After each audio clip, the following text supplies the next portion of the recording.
नमस्कार बच्चों, आज हम करते हैं कक्षा 11 की अंतरा पाठ्य पुस्तक का काव्य खंड का बच्चों पद्माकर का जो कवित है उसका अध्ययन। बच्चों हम सबसे पहले पद्माकर जी के जीवन का परिचय प्राप्त कर लेते हैं। श्री पद्माकर का जन्म 1773 में सागर में हुआ था, लेकिन कुछ इतिहासकार इनका जन्म उत्तर प्रदेश के बांदा जिले में बताते हैं।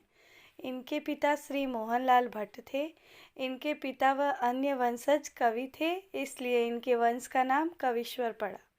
बूंदी नरेश पन्ना के राजा जयपुर ने इन्हें विशेष सम्मान मिला। इनका निधन सन 1833 में हुआ। अब बच्चों इनकी रचनाएं हैं पद्माभरण, राम रसायन, गंगा लहरी, हिम्मत बहादुर, वीरदावली, प्रताप सिंह वीरदावली, प्रबोध पचासा इनकी प्रमुख रचनाएं हैं। कविराज शिरोमणि की उपाधि इन्हें सम्मानित किया गया है बच्चों। अब इनकी बच्चों पद्माकर की काव्यगत विशेषताएं क्या हैं उसके बारे में जानकारी प्राप्त करते हैं। पद्माकर ने अपना काव्य ब्रज भाषा में रचा है, जिसमें अलंकारों की विविधता है। अनुप्रास अलंकार, यमक, श्लेष, उपमा, उत्प्रेक्षा इनके प्रिय अलंकार हैं। भाषा भावानुकूल और शब्द चयन विषयानुकूल है। भाषा में प्रवाह है और गति है। मुहावरे और लोकोक्तियों का सुंदर प्रयोग किया गया है। सवैया और कवि छंद का सुंदर प्रयोग किया गया है। पद्माकर रीतिकालीन कवि हैं। अपनी अधिकतर रचनाओं में प्रेम और सौंदर्य का सजीव चित्रण किया है। बच्चों अब हम इनके जो पद है उसके बारे में थोड़ा परिचय प्राप्त कर लेते हैं।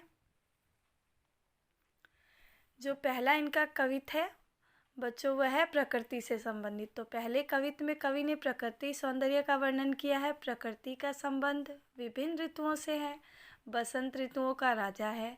बसंत के आगमन पर प्रकृति विहग और मनुष्यों की दुनिया में जो सौंदर्य संबंधी परिवर्तन आते हैं, कवि ने इसमें उसी को लक्षित किया है। अब बच्चों दूसरा जो कवित है, दूसरे कवित में गोपियाँ लोक निंदा और सखी समाज की कोई परवाह किए बिना कृष्ण के प्रेम में डूबे रहना चाहती हैं।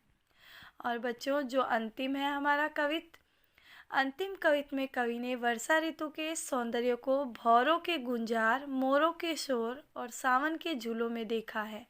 मेघ के बरसने में कवि नेह को बरसते हुए देखता है। नेह का मतलब होता है बच्चों स्नेह। अब हम करते हैं बच्चों इनकी व्याख्या। आप ध्यानपूर्वक सुने व समझें। भौरे भांति कुंजन में गुंजरत भीर भौर, औरे डोर जोरन पे बौरन के हुए गए। कहे पद्माकर सु औरे भांति गलियानी, छलिया छबीले छैल औरे छवि छवे गए। औरे भांति विहंग समाज में आवाज होती, ऐसे ऋतुराज के न आज दिन द्वे गए। औरे रस औरे रीति औरे राग औरे रंग, औरे तन औरे मन औरे बन है गए। अब बच्चों इसकी व्याख्या है, ध्यानपूर्वक सुने। कवि कहता है कि बसंत ऋतु के आते ही लताओं झाड़ियों में घूमते विचरते भौरों की गुंजार और ही प्रकार की हो गई है। आम की मंजरियों के गुच्छों की छटा भी अलग ही प्रकार की हो गई है। कवि का तात्पर्य है कि वसंत ऋतु का आगमन होते ही प्रकृति में एक विशेष प्रकार का निखार आ जाता है। कवि पद्माकर कहते हैं कि गलियों में घूमने वाले बांके सजीले जो नवयुवक हैं और सुंदर दिखाई देने लग जाते हैं। सुंदर नवयुवकों पर अलग प्रकार की ही छवि आ गई है, अर्थात सुंदर युवकों की छवि और भी आकर्षक प्रतीत हो रही है। बच्चों अब हमारा दूसरा कवित है, उसको ध्यानपूर्वक सुने व समझे।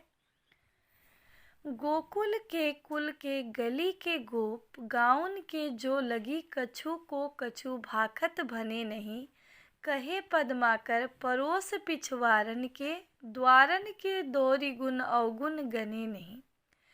तो लो चलित चतुर सहेली याही को कहू, नीके के निचोरे ताही करत मने नहीं।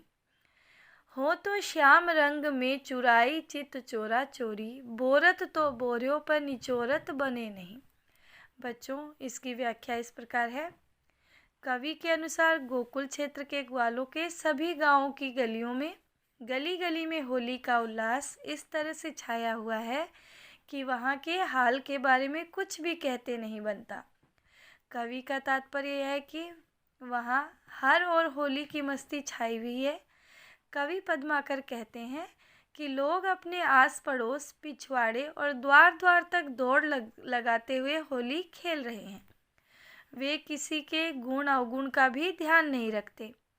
कवि होली का वर्णन करते हुए आगे कहता है कि कोई चंचल और चतुर सखी अपनी सखी से कहती है कि वह रंग में भीगे हुए, अर्थात होली के रंग में भीगे हुए जो श्री कृष्ण के द्वारा रंग लगाया गया है वह उस रंग में डूब चुकी है, अर्थात श्री कृष्ण की भक्ति में डूब चुकी है।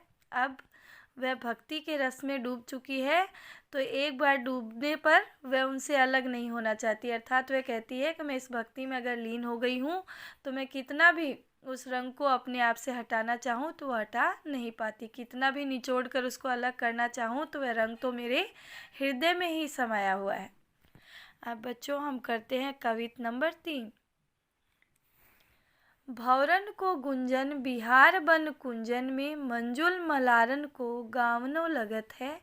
कहे पद्माकर गुमानहु ते मानहु ते, प्राण होते प्यारो मन भावनो लगत है। मोरन को सोर घनघोर चहु ओरन, हिंडोरन को वृद्ध छवि छावनो लगत है।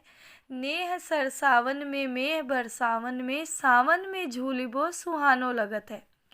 बच्चों इसकी व्याख्या इस प्रकार है। कवि के अनुसार सावन में वन और झाड़ियों लताओं के बीच घूमते हुए भौरों का गुंजार करना राग मल्हार में गीत गाने जैसा प्रतीत हो रहा है। कवि पद्माकर कहते हैं कि वर्षा के प्रेमपूर्ण वातावरण में मुझे आत्म अभिमान, मान सम्मान, अपने प्राणों से भी अधिक प्रिय अपना प्रियतम लगता है। दूसरा अर्थ यह है बच्चों, सावन में प्रेयसी का घमंड से रूठना भी प्राणों से प्यारा और मन को अच्छा लगने वाला लगता है।